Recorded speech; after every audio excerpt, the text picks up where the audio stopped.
ñeel na activités yi nga xam ne itam defar na ko si atub 2022 alors Serigne li nga xam ne que moo di askan wi ñu ngi demandé exactement la révocation bu ki nga xam ne que moo di Serigne Bassirou Gueye ñu daal di koy wàccee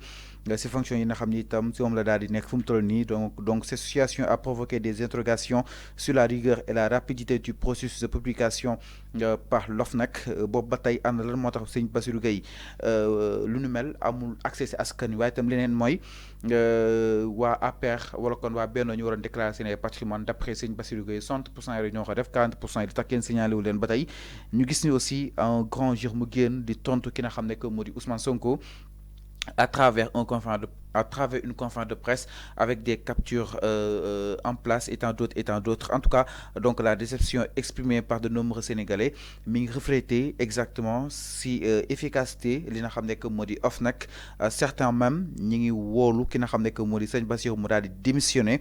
su démissionné wul nag ki nga xam ne que moo di le président Diomaye Faye daal di koy révoqué exactement si ay fonctions am Serigne ban jàngat nga daal di am par rapport ak gisuñu li nga xam ne que moo di Sénégalais yi jëmale si publication bu ni mel et que Sénégal yu bëri ñi ngi doon ignorer que ni lu nu mel amoon na fii Sénégal par rapport ak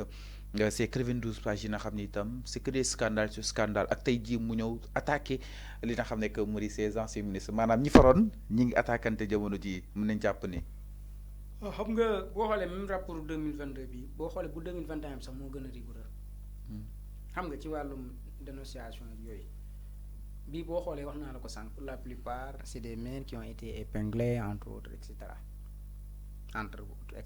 c'est liggéeyu Seynabou Ndiaye Diakhaté rek pratiquement maintenant pour le cas du procureur Bassirou Gueye kooku waxuma la sax une demande nationale lu ma wax loolu mais dama naan tout simplement c'est une obligation ci président de la République mu révoqué ko mu wàccee ko parce que xam nga il y a beaucoup de choses traversées par ce parti Pastef et que lu ci bëree bëri boo xoolee mën naa ni li gën a aggraver seen situation ñoom nee nañu le procureur Bassirou Gueye ci la bokk te boo xoolee ci affaire wax nga ko léegi ci affaire Adji Ousmane tu as vu Ousmane Sonko wax na ni Fallou dafa wax ni dossier bi ci ñi nga xam ñoo ko comploté ba mu yegg si fii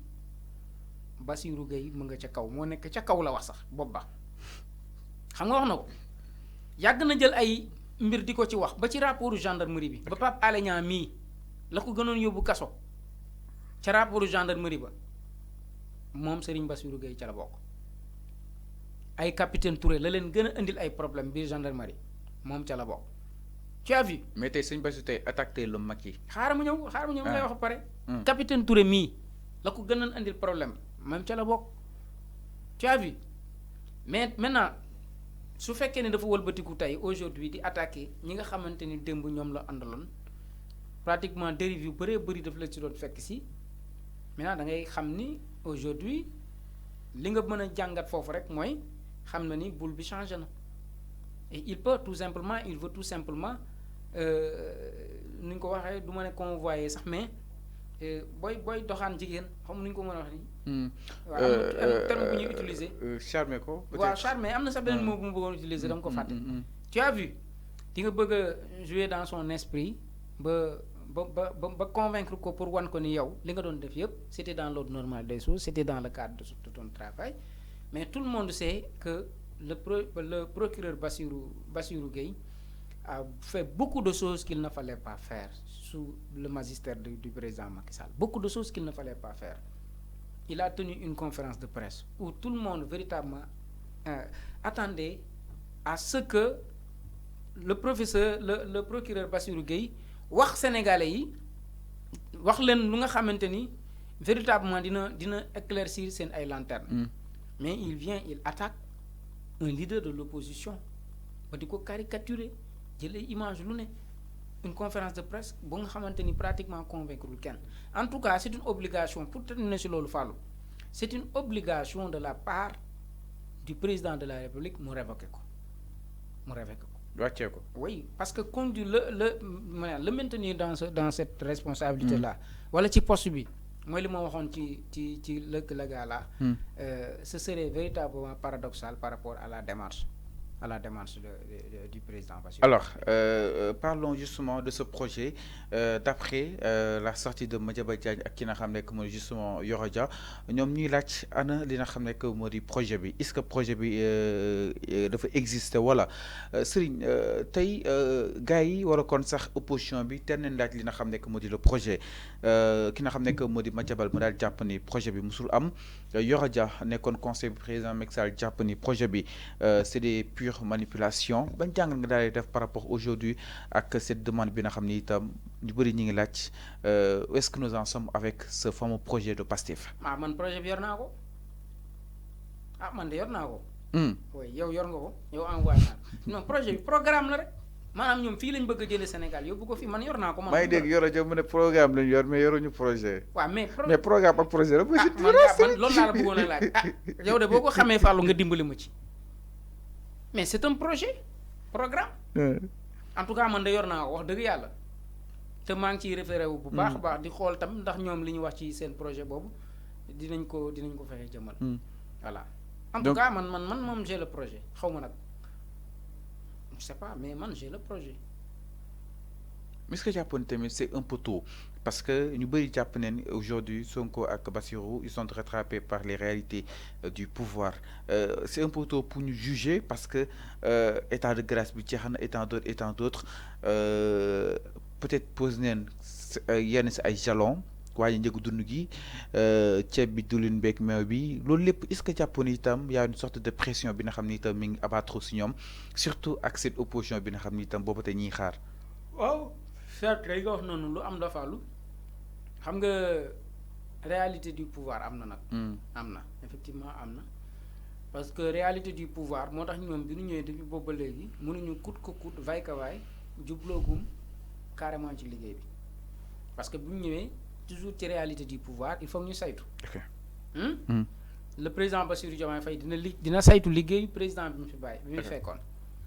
le premier ministre dina saytu liggéeyu premier ministre bi mu fi bàyyi woon. administration ku nekk fa nga ñëw di nga saytu liggéeyu ka nga fa loolu xam nga c'est des réalités du pouvoir parce que mënoo ñëw rek suba tàmbali sa liggéey te saytu woo loolu ça fait partie des réalités du pouvoir. Deuxièmement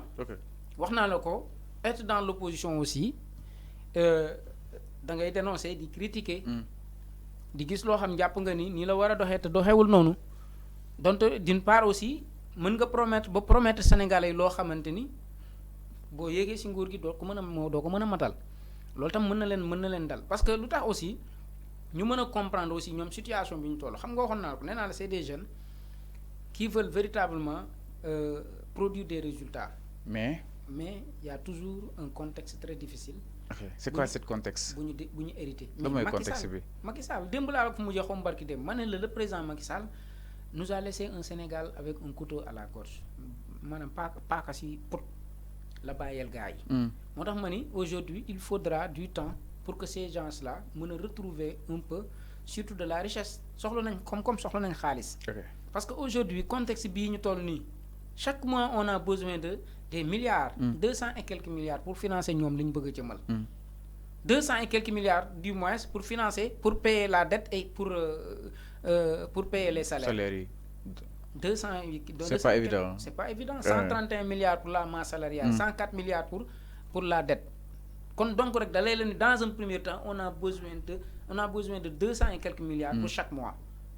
Ak yeneen yi nga xamanteni aujourd'hui donc koy kii. Tu as vu c'est que l'endettement bi fi président Macky Sall baye ak sabotage yu mu def de dernière minute yooyu moo tey indil jafe-jafe régime bi fi nekk. moo tax le président le ministre des finances waxoon naa la ko fi démb. boo gisee déclaration bi mu defoon ci jour tabaski bi. beaucoup de gens l'ont caricaturé par rapport à cette déclaration alors que ce qu'il disait c'est la réalité. C'est la réalité. Nous sommes dans un contexte très difficile. Un contexte également dû à des exogènes yoo xamante ni ci bitim réew la jógee des problèmes yi nga xamante ni après ñun duñ ko hérité. donc loolu le président Macky Sall bi mu xamee ni day dem il a signé beaucoup de décrets yokku salaire yi puis ñangam lépp dans le cadre de saboter dans le cadre également de mettre son successeur dans une situation inconfortable. loolu nag tey mooy jafe-jafe yu toog moo tax il faudra ñoom. ñu xoolaat waaw nit ñi may leen benn temps de grâce ñu xool bu ñu xoolee ba pare. jéem a wut aussi tamit fu ñuy jëlee xaalis pour falu pour mën a jublu si liggéey bi parce que Macky li mu leen fi bàyyil dafa garaaw de. Macky non Macky dafa saboté. Macky alors on se quitte avec scandale bi xew à l'Assemblée nationale tey Guy Marius Sagna tey